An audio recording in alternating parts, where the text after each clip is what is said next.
पूरा देश ममता की बात कर रहा है मैडम आजकल। ममता बनर्जी और केंद्र सरकार के बीच टकराव कम नहीं हो रहा है। केंद्र ने बंगाल के मुख्य सचिव अलापन बंदोपाध्याय को सोमवार यानी कि आज सुबह ही 10 बजे दिल्ली तलब किया था, लेकिन अभी तक अलापन के दिल्ली पहुंचने की कोई सूचना नहीं है। अब केंद्र सरकार अलापन के खिलाफ अनुशासनात्मक कार्रवाई कर सकती है। ये आज का अपडेट है, लेकिन इससे पहले बहुत बड़े डेवलपमेंट है वेस्ट बंगाल के और केंद्र के बीच में जो तनतनी चल रही पिछले कई दिनों से, इस पर मेरे खास मेहमान एवं सीनियर जर्नलिस्ट पुष्पेंद्र जी रोशनी डालेंगे, जो पिछली बातें हुई हैं और चर्चा को आगे बढ़ाएंगे। पुष्पेंद्र जी, प्लीज आप सभी का इंट्रोडक्शन भी करा दीजिए एंड ओवर टू पुष्पेंद्र जी।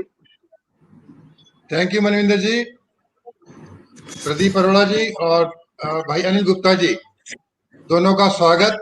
आपने समय निकाला और हमारे साथ बातचीत के लिए आए हैं। जो विषय आज मनविंदर जी ने रखा है, ये इसलिए हॉट टॉपिक है कि इससे बहुत सी चीजें परिभाषित होती हैं और विशेषतः भारत जैसे देश में जो प्रजातांत्रिक है और संघीय ढांचे के आधार पर देश चलता है।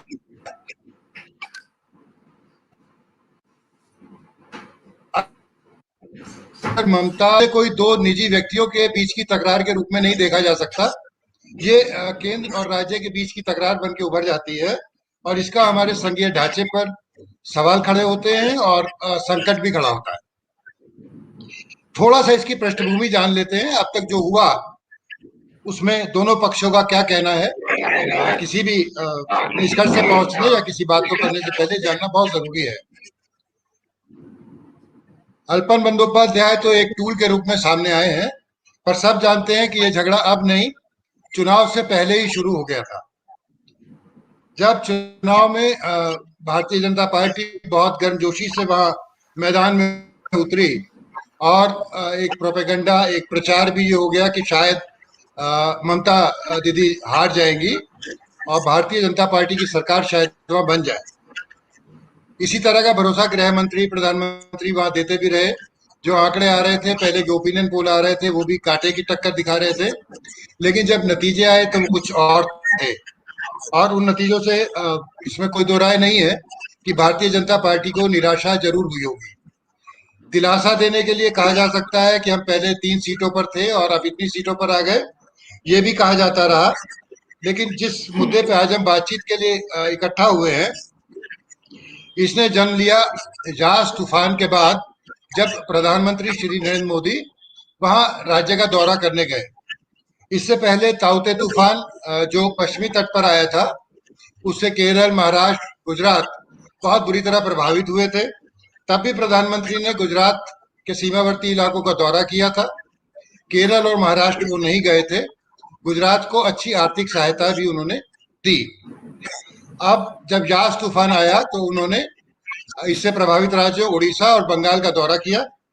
उड़ीसा में जो यात्रा का प्रोटोकॉल होता है, वहां के मुख्यमंत्री नवीन पटनायक प्रधानमंत्री नरेंद्र मोदी से मिले।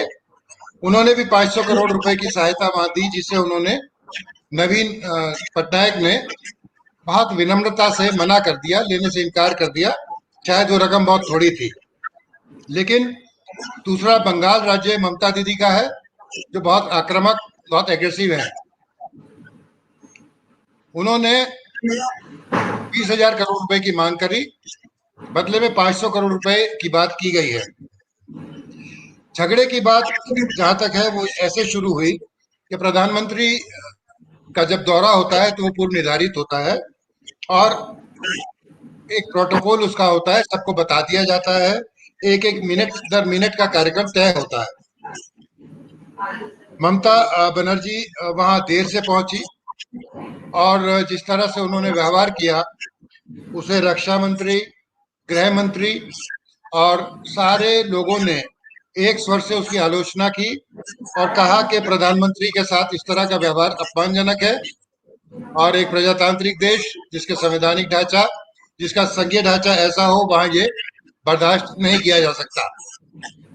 लेकिन इसका दूसरा पहलू भी है। ममता बनर्जी का कहना है कि उन्होंने प्रधानमंत्री को पूरा सम्मान दिया। वो जब वहां उड़ान भरने वाली थी, जाने वाली थी, तो उनके हेलीकॉप्टर को 20 मिनट इसलिए रोका गया कि वहां सुरक्षा उपायों से वो नहीं जा सकती, और जब वो वहां पहुंच गई तो उनका हेलीकॉप्टर लैंड नहीं करने दिया सुरक्षा कारणों से। एक तरफ तो ये बात उचित लगती है, लेकिन दूसरी तरफ इसका हल भी ये था कि जब प्रधानमंत्री का दौरा होता है तो आपको वहां पहले पहुंच जाना चाहिए था। ममता बनर्जी का यह भी दावा है कि उनकी भेंट प्रधानमंत्री से हुई, उन्होंने उन्हें सारे दस्तावेज सौंपे और 20,000 करोड़ रुपए की मदद मांगी। उनका यह भी दावा है कि उन्होंने प्रधानमंत्री का कहीं अपमान नहीं किया। प्रधानमंत्री से हाथ जोड़ के विनम्रता पूर्वक उन्होंने ये निवेदन किया कि उन्हें दीघा में बाढ़ प्रभावित इलाके में एक जरूरी मीटिंग के लिए जाना है, तो कृपया उन्हें जाने दिया जाए। कौन सच्चा कौन झूठा ये अलग बात है, लेकिन दोनों पक्ष किस तरह से रहे। अब आते हैं अर्पण बंदोपाध्याय पर। इन्हें अभी सेवा विस्तार मिला था, जो केंद्र की सहमति के बिना नहीं मिलता है। ममता बनर्जी का तर्क है कि ऐसे में उन्हें दिल्ली तलब कर लेना या दिल्ली बुला लेना उचित नहीं है। पहले तो ये कि राज्य सरकार के साथ केंद्र सरकार को सलाह करनी चाहिए, तब किसी अधिकारी को बुलाना चाहिए। उनका यह भी कहना है कि इस समय पे कोरोना और यास तूफान की आपदा से ग्रसित पश्चिमी बंगाल को ऐसे मुख्य सचिव, ऐसे प्रमुख सचिव की जरूरत, उन्हीं यही चीजें साझा की गई हैं।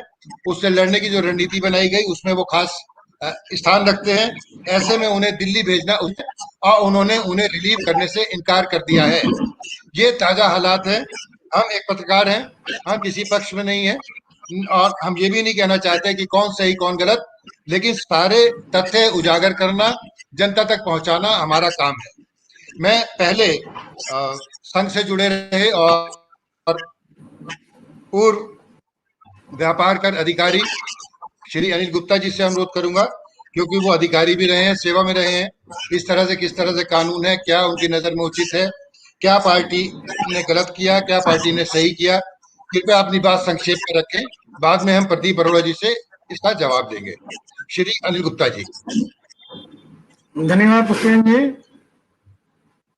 समस्या सबसे बड़ी यहाँ पर शब्द कोई भी प्रयोग करें, मेन बात यह है कि पिछले काफी टाइम से ममता दीदी को ऐसा लग रहा है जैसे मानो पश्चिम बंगाल भारत का एक हिस्सा ना होकर कोई अलग राज्य है, अलग देश है, और वो इसी ढंग से व्यवहार करती है। पूरे देश के लिए प्रधानमंत्री, राष्ट्रपति, उपराष्ट्रपति और सभी जितने प्रमुख संवैधानिक हैं उनके लिए एक प्रोटोकॉल है। जब वो किसी राज्य में जाते हैं तो वहां के मुख्यमंत्री की ये एक प्रोटोकॉल के तहत उनकी जिम्मेदारी होती है कि वो प्रधानमंत्री के अगवानी में रहें। लेकिन ये मीटिंग पहले से तय थी, पश्चिम बंगाल के यास प्रभावित क्षेत्रों के बारे में चर्चा करने के लिए थी। तो जैसा कि अभी आपने कहा कि तो ये रहता कि प्रधानमंत्री के बैठक में पहुंचने से पहले ही मुख्यमंत्री और उनके मुख्य सचिव को वहां पर मौजूद होना चाहिए था और उनको वहां पर उनका स्वागत करना चाहिए था, तब वहां पर अपनी बात को रखते। पहले तो आधा घंटा लेट पहुंचे, अब वो कह रहे हैं कि हमारा हेलीकॉप्टर नहीं उतरने की इजाजत दी गई, हमारे हेलीकॉप्टर को सुरक्षा कारणों से रोक लिया गया। ये सुरक्षा कारण ये कोई आज या पर उस दिन स्पेशली इनके लिए बनाए गए थे। ये सारे के सारे पहले से बने हुए हैं और सारे सिस्टम का पार्ट हैं। सारे प्रशासनिक अधिकारी उनको जानते हैं, सबको पता है कि ब्लू बुक के क्या रूल्स हैं, और मुख्य सचिव को जिनकी सर्विस लगभग 35-36 साल की सर्विस हो गई, उनको इस बारे में ना पता हो कि क्या प्रोटोकॉल है, क्या रूल्स हैं, तो ये स्वीकार किए जाने योग्य नहीं है।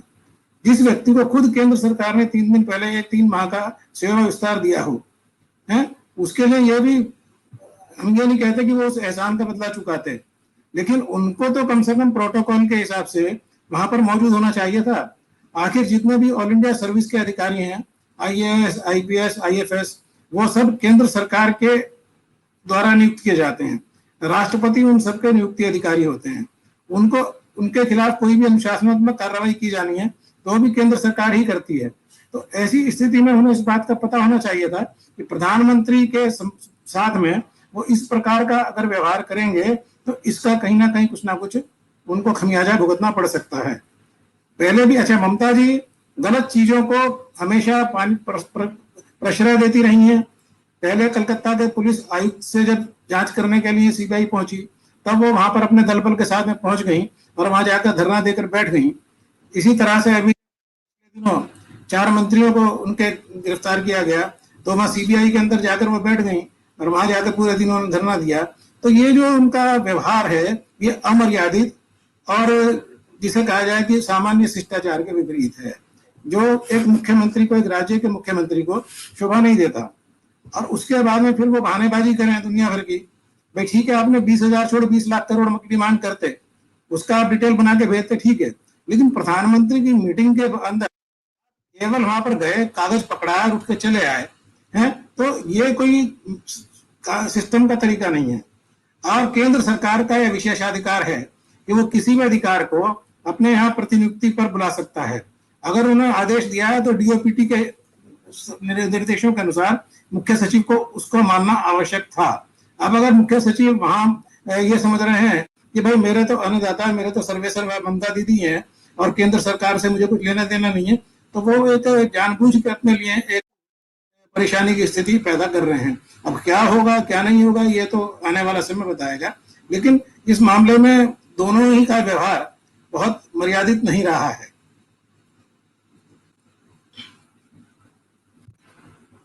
अनिल जी बहुत आपने उचित बात कही। हमारे साथ प्रदीप अरोड़ा जी क्या लाइन पर है? कनेक्शन शायद से डिस्कनेक्ट हो गया है, टेक्निकली हमारे साथ नहीं है। मैं फिर से जोड़ रही हूँ उनको जी। प्रदीप जी कांग्रेस के वरिष्ठ नेता और शिक्षाविद है, जो मैंने पहले तथ्य बताए, उसके बाद में अनिल गुप्ता जी ने एक पक्ष रखा कि क्या प्रोटोकॉल है और क्या सामान्य आचार व्यवहार और मर्यादा है। प्रदीप जी आपका क्या कहना चाहेंगे? आप क्या सही क्या गलत आपको लगता है? प्रदीप जी कृपया हमारे दर्शकों को बताएं। पुष्पेंद्र जी, पहली बात तो ये है कि हम लोग कांग्रेस के पदाधिकारी हैं, हम लोगों का ममता से कोई मतलब नहीं है, लेकिन सच्चाई के साथ रहना ये एक आम नागरिक का कर्तव्य है और अधिकार भी है। इसी नाते से हम लोग इस बारे में बात करते हैं। बहुत स्पष्ट सी बात है, किसी आदमी को आप रोज रोज उसके साथ बदतमीजी करना, रोज रोज उसकी बेइज्जती करना, आपको पहले से यह मालूम था कि हमको वहां सरकार बनानी है। सारे सर्वे ये बता रहे थे, जब सर्वे सारे, और उसके अलावा भी कितना कोविड देश में फैला, लेकिन लगातार मोदी जी 2 लाख की बिना मास्क के 2 लाख की 3 लाख की रैलियों में प्रचार करते रहे। उनको तक लग रहा है 2 लाख और 3 लाख की रैली अगर हो रही है, क्या भले वो खरीद के लोग लाए हुए हों, ऐसा देखे लाए हुए, रैली तो हो रही थी, उनको लगा कि यहाँ सरकार बननी बिल्कुल निश्चित। तो जिस दिन से ममता की सरकार बनी है उस दिन से उसके खिलाफ बदले की कार्रवाई करने का प्लान लगातार ये बना रही है। अब जहां तक प्रोटोकॉल की बात है, उस अधिकारी ने, जो चीफ सेक्रेटरी बंदोपाध्याय जी थे, वहां पर जब ममता जी पहुंची तो वहां पर एक विधायक जिसका नाम शुभेंदु अधिकारी है, जो प्रोटोकॉल के तहत सिंपल एमएलए उस मीटिंग में नहीं बैठ सकता, वो पीएम ने अपने बगल में बिठा रखा था। वो प्रतिपक्ष का नेता है, प्रतिपक्ष का नेता है वो। लेकिन आप प्रोटोकॉल देख लीजिए, प्रोटोकॉल में क्लियर, आप पढ़ लीजिए प्रोटोकॉल में, जब ममता से मीटिंग होगी सीएम से, तो सीएम से बातचीत होगी, उसमें कोई अधिकारी एमएलए नहीं बैठेगा, उसमें नहीं बैठेगा, ये बेकार। आप प्रोटोकॉल पढ़ लीजिए, मैंने पढ़ा है प्रोटोकॉल, मैंने प्रोटोकॉल पढ़ा है। ममता जी के द्वारा पहले से नहीं उठाई गई, ममता जी ने उसको ऑब्जेक्शन किया, चीफ सेक्रेटरी ने ये बात कही, चीफ सेक्रेटरी ने सारे अधिकारियों से कहा कि कृपया इनको हटा दिया जाए वहां से, लेकिन किसी अधिकारी ने उनकी नहीं सुनी, चीफ सेक्रेटरी किसी ने नहीं सुनी। तब मजबूरी में ममता ने पूरा अपना चीफ सेक्रेटरी के माध्यम से पूरा कागज लिया, पूरा सब रिपोर्ट दी और उसके बाद उनसे कहा कि मुझे दीघा जाना है। उसके बाद उन्होंने अलाउ करने का, ठीक है, उन्होंने कहा मुझे दीघा जाना है, वहां भी इसी बारे में मीटिंग है, वहां भी बहुत विनाश हो चुका है। तब वहां से कह के कागज देके तब ममता जी वहां से निकली। और देखिए, जहां तक सवाल मीटिंग का है, अभी तो लंबी गुप्ता जी ने बता दी, मैं बड़े हैं मुझसे, उनका बहुत सम्मान करता हूँ। मुझे ये बताइए, 23 सितंबर 2013 को एक मीटिंग मनमोहन सिंह जी ने कॉल की थी, याद होगा आपको, नेशनल इंटीग्रेशन के ऊपर। उस मीटिंग में माननीय गुजरात के मुख्यमंत्री नरेंद्र मोदी ने खुल के कह के स्किप किया था कि मैं इस मीटिंग को अटेंड नहीं करूंगा। तब प्रोटोकॉल कहां चला गया था, तब पीएम का सम्मान कहां चला गया था? 13 सितंबर 2013, याद कीजिए, 23 सितंबर, तब प्रोटोकॉल कहां चला गया था? तब प्रोटोकॉल याद नहीं आया था। आज ममता को, क्योंकि वो सरकार बन गई, उसको हटाना था, प्रोटोकॉल याद आ गया। तो पिछले 7 साल में ममता जी ने प्रधानमंत्री की कितनी मीटिंग में गैर हाजिर रही? अरे मुझे ये बताइए, वो 2013 में मीटिंग किसने छोड़ी थी? उदाहरण किसने दिया था, एग्जाम्पल किसने सेट करी थी, एग्जाम्पल रमन सिंह ने भी छोड़ी थी, खाली उन्होंने नहीं, दोनों मुख्यमंत्री बीजेपी के। ये एग्जाम्पल किसने दिया था, ये परंपराएं किसने डाली थी, ये भी तो बता दीजिए, इसके बारे में सोच कीजिए। मनमोहन सिंह पीएम नहीं था क्या, गुजरात से संबंधित था क्या, ये जो विषय था उस दिन? जी हाँ, नेशनल इंटीग्रेशन में मीटिंग थी, गुजरात से संबंधित थी, इसलिए नहीं करी थी, असलिए इसलिए नहीं करी थी, नेशनल इंटीग्रेशन का काम सारा उन्होंने बिगाड़ा था, इसलिए डर के मारे नहीं आए थे रमन सिंह और ये 2 मुख्यमंत्री, बाकी सब मुख्यमंत्री आए थे। पीएम ने मीटिंग बुलाई थी, पीएम ने कॉल किया था, गुजरात के मुख्यमंत्री को बुलाया था, तो प्रोटोकॉल नहीं टूटा, वो जाना संभव था, क्यों, क्योंकि वो बीजेपी की सरकार है। वाह साहब वाह। कोशिश करें कि बंगाल पे केंद्रित रखें प्रदीप जी, मैं बंगाल से आपने अच्छा याद दिलाया। हाँ, तो जहां तक बंगाल का सवाल है, ममता जी को रोज हैरेस करना, रोज तंग करना, एक और अपडेट आया क्या दिक्कत था? केजरीवाल ने एक ट्वीट किया है, उन्होंने कहा है कि ये समय राज्य सरकारों के लड़ने का नहीं है, मिलकर के कोरोना से लड़ने का है। काफी लंबा ट्वीट है, बस मैं जिस्ट बता रही हूँ आपको। नहीं, उसके अलावा एक चीज देखिए ना मैडम, ये चीज देखिए कि अभी भी ममता जी ने एक रिक्वेस्ट करी प्रधानमंत्री जी से कि आपने खुद इनको 3 साल का एक्सटेंशन दिया। अभी गुप्ता जी कह रहे हैं एहसान मानना चाहिए। अगर कोई आदमी अच्छा काम कर रहा है तो उसमें एहसान मानने क्या बात हो गई? एहसान कर दिया केंद्र ने, कोई अच्छा काम कर रहा है उसे आपने एक्सटेंशन दे दिया, इसमें एहसान का एहसान है।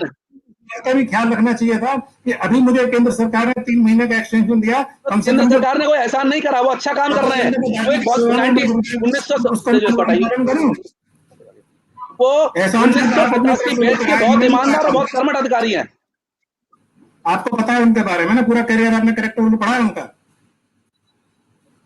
1987 बैच के कर्मठ अधिकारी हैं। नहीं, आप नहीं पढ़ा गुप्ता जी, मैं क्यों पढ़ूंगा?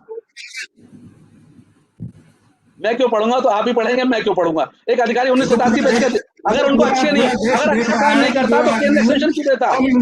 ऑल इंडिया सर्विस रूल्स का अनुपालन नहीं कर, अगर अच्छे अधिकारी ना होते, किसी कानून को मानने को तैयार नहीं है और वो केवल अपने प्रदेश की मुख्यमंत्री को ही अपना सर्वस्व मान रहा, तो वो बहुत बड़ा कार्य तो हो गई। साहब, गुजरात के हर गधे और घोड़े को लाके आप केंद्र में बिठा देंगे, लाके उसको आईएएस अधिकारी को, आप जो अधिकारी को सब बना देंगे। नहीं, हम भाषा का ध्यान रखेंगे। मैं 1 मिनट बीच में, मैं एक मिनट के लिए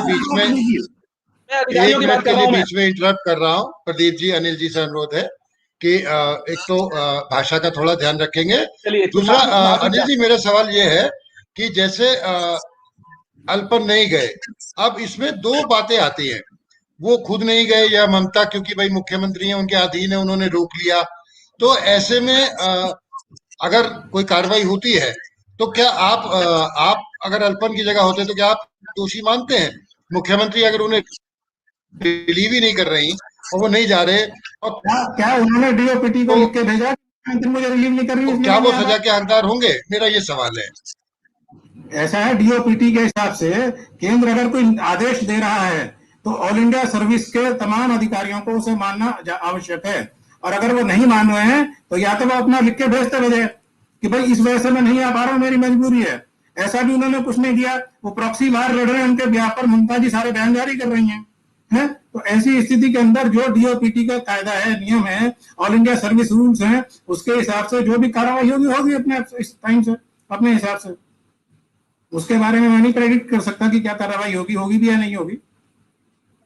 बहुत अच्छी बात कही अनिल जी। मेरा एक सवाल आप दोनों से ही है कि जो ये लड़ाई हो रही है, जो भी तकरार है, जो विवाद है, इसमें एक मुझे बहुत जो डर लग रहा है वो ये है कि बंगाल जैसा राज्य जो अभी चुनावी हिंसा से भी नहीं निपट पाया था, और पिछले साल वहां पे अम्फान तूफान आया, इस बार यास तूफान की तबाही, उधर कोरोना का कारूणी काल, ऐसे में ऐसे विवादों से जो अल्टीमेट नुकसान होगा वो तो बंगाल की जनता को ही होगा ना अनिल जी? आप क्या कहते हैं? अगर इस प्रकार से जो पूरे देश के लिए all India service rules, all India conduct rules, all India protocol बने हुए हैं, अगर एक राज्य इस प्रकार से अपनी हठधर्मिता दिखाएगा और उसके ऊपर पर्दा डाल दिया जाएगा तो कल ये राज्यों के अंदर भी बढ़ेगा और इसके कारण से देश चलना मुश्किल हो जाएगा, देश के अंदर अराजकता पैदा होगी। अभी तक हम केवल एक ही राज्य को कहते थे कि यहाँ पर पूरी अराजकता है, अब पश्चिम बंगाल उस दिशा में बहुत तेजी से आगे बढ़ रहा है। और इस अराजकता के ऊपर, ठीक है, ममता जी को पॉलिटिकली जो करना होगा पार्टी अपना देखेगी, जो भी संवैधानिक संस्थाएं हैं वो उस पर कार्रवाई करेंगी। लेकिन जो ऑल इंडिया सर्विस का जो मेंबर है, उसको जब तक ऑल इंडिया सर्विस के अंदर वो मौजूद है, तब तो उसको all India service rules, all India service conduct rules और डीओपीटी के सर्कुलर्स को मानना अनिवार्य है। अगर वो नहीं मानता तो वो अपने आप को खुद इस बात के लिए ऑफर करता है कि मेरे खिलाफ कार्रवाई करो। पर अनिल जी, इस बीच अनिल जी, प्रधानमंत्री को अनिल जी, केंद्र सरकार मैं को आपसे एक स्पेशल बता रही पैकेज हूँ। तो देना चाहिए बंगाल को। ऐसा है, पैकेज तो उनको जब उन्होंने अपना दिया है, अब केंद्र उसको एसेस करे। 20,000 करोड़ दिया है, 20,000 करोड़ की आवश्यकता है, 20 लाख करोड़ की आवश्यकता है, या 1,000 करोड़ की आवश्यकता है, इन्होंने दिया है ना। एक मिनट भी वहां पर रुक कर बोली नहीं उसके बारे में, कहीं जस्टिफाई नहीं किया अपने स्टैंड को, खाली पुलिंदा बना के देख कर चली आई वहां से। तो अब केंद्र के अंदर जो अधिकारी बैठे हुए हैं वो उसकी समीक्षा करेंगे, देखेंगे चीजों को, तभी उसके बाद में जितना अनुदान दिया जाता है वो तय किया जाता है ना। अनुदान की राशि फौरी अनुदान के तौर पर उन्होंने कहा कि भाई 3 राज्यों को 1,000 करोड़ रुपया हम ऑफर कर रहे हैं, बाकी आवश्यकता होगी वो अनुमान लगा के आकलन करके दिया जाएगा। मनिंदर जी कुछ कहना चाह रही ये भी कहते रहे हैं। मैं अनिल जी से एक सवाल करना चाह रही थी कि रिटायर्ड सीनियर ब्यूरोक्रेट्स और जो लीगल एक्सपर्ट्स हैं, उनका ये कहना है कि केंद्र सरकार भले ही चीफ सेक्रेटरी को दिल्ली रिपोर्ट करने का उन्होंने आदेश दिया है, लेकिन इसे लागू करना मुश्किल है क्योंकि उन्हें रिलीव करना सीएम के राज्य सरकार के अधिकार क्षेत्र में आता है। ऐसे में ममता शायद से उनको रिलीव नहीं कर रही है, ये उनका राइट है। आप क्या कहते हैं? और ये तो ऐसा है, इसकी व्याख्या तो संविधान विशेषज्ञ ही कर सकते हैं, मैं इस बारे में कहने के लिए सक्षम। प्रदीप जी, आप क्या कहना चाहेंगे? जो वहां की जनता इस समय झेल रही होगी, और तूफान भी, कोरोना भी, चुनाव की हिंसा भी, आप क्या कहना चाहेंगे? पुष्पेंद्र जी, सही मामलों में इस समय जो हालत है वहाँ की, कोविड वो बहुत बुरी तरह से फैला हुआ है, इलेक्शन के बाद फैल गया है, तूफान से 3-4 शहर वहाँ के तबाह हो गए हैं। इस समय कम से कम हम सब लोगों को इन दलगत भावनाओं के ऊपर उठकर ममता की मदद करनी चाहिए थी, हर तरीके से। अगर वो कुछ गलत भी कह रही है, मैं मान रहा हूँ गलत कह रही है, गलत भी कह रही है, तो इस समय और परिस्थिति और काल को देखते हुए समय उठा जाता है। राजनीति वही होती है, अच्छा शासक वही होता है, राजनीतिक समझ और परीक्षा सब समय देखो तब काम करें। उसके खिलाफ कुछ करना है बाद में कर लीजिए।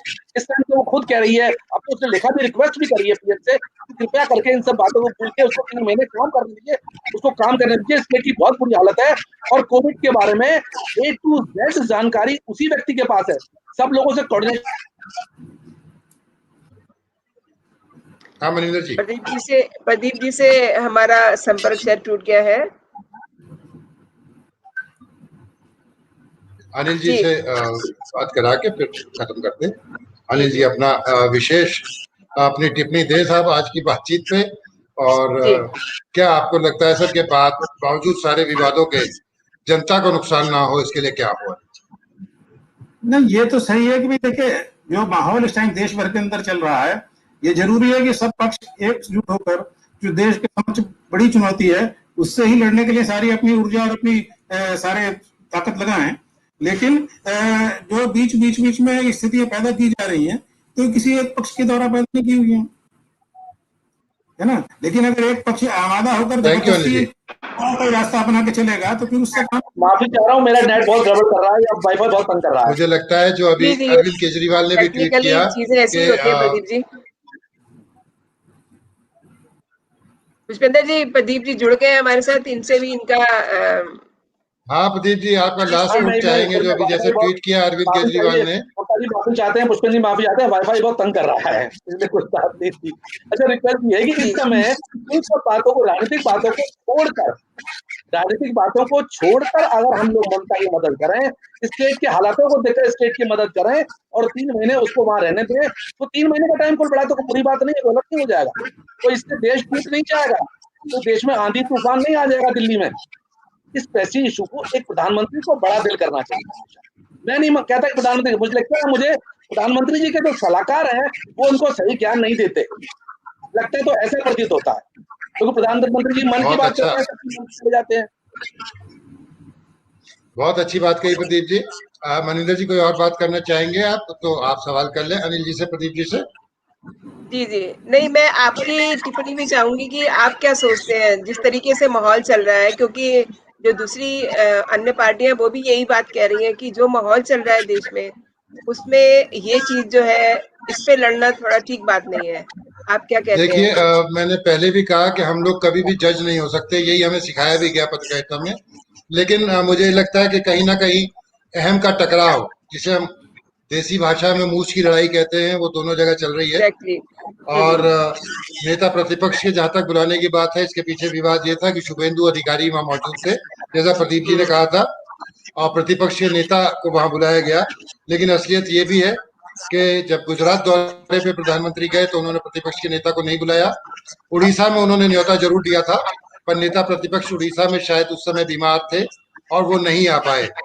ऐसे में जी, जी। शुभेंदु अधिकारी को वहां देखकर ममता को भी दिल बड़ा करना चाहिए था, लेकिन शायद ममता जी अपने को नहीं बदल पाएंगी और वो उसी आक्रामकता के लिए जानी भी जाती हैं। खासतौर जी, पर जी। शुभेंदु अधिकारी, जिन्होंने उन्हें हरा दिया नंदीग्राम में, तो वो कसक तो कहीं दिल में बाकी है। लेकिन इन जी, जी। कसक को, इन छोटी बातों को दरकिनार करके और प्रधानमंत्री का यथोचित सम्मान करते हुए ममता जी को केंद्र से ऐसे समय में मदद लेनी चाहिए और केंद्र को एक बड़े भाई और अभिभावक के रूप में बंगाल की मदद करनी चाहिए। यही मेरा संदेश अपने जी, पाठकों को है और इस देश के जी, जी। राजनेताओं को है कि हम अपनी जी, लड़ाई जी। में जनता को ना पिसने दें। और बहुत अच्छी बात कही आपने। ठीक बात है। अनिल जी का और प्रदीप जी का आज का ये विचारोत्तेजक जो जोश है अनिल प्रदीप जी का, वो सामने आ जाता है। और अनिल जी का संयम और धैर्य और अनुभव भी हम देख पाते हैं। मैं आपको बता दूं कि आज अनिल जी की तबीयत थोड़ी सी खराब थी, जी, फिर भी उन्होंने हमारे अनुरोध को स्वीकार किया और हमें ज्वाइन किया। और प्रदीप भी जी, आज जी। बहुत व्यस्त है, प्रदीप जी भी, लेकिन वो हमेशा इस विषयों पे बात करने के लिए तैयार रहते हैं। दोनों का बहुत जी, जी। बहुत-बहुत धन्यवाद। अनिल जी के शुभ और स्वास्थ्य के लिए शुभकामनाएं। और जल्दी मनिंदर ठीक जी, हो आप आप। बहुत लेकर भाई थैंक यू, अनिल जी तो जी, चुनाव भी लड़ रहे थैंक हैं, यू तो वेरी चुनाव में बिजी हो गए, खाली हुए हैं। विश्वेंद्र सर आपका भी बहुत-बहुत क्या करना शुक्रिया। भाई, मेरा जरूर थोड़ी था। अभी अभी जरूर खाली हो जरूर गए, करेंगे। फिर दोबारा शुरू हो जाएगा जी, चक्कर। जी। फिर मिलते हैं थैंक किसी और मुद्दे के साथ। जरूर जरूर जय हिंद, जय जरूर। भारत। जय हिंद, जय भारत। Thank you.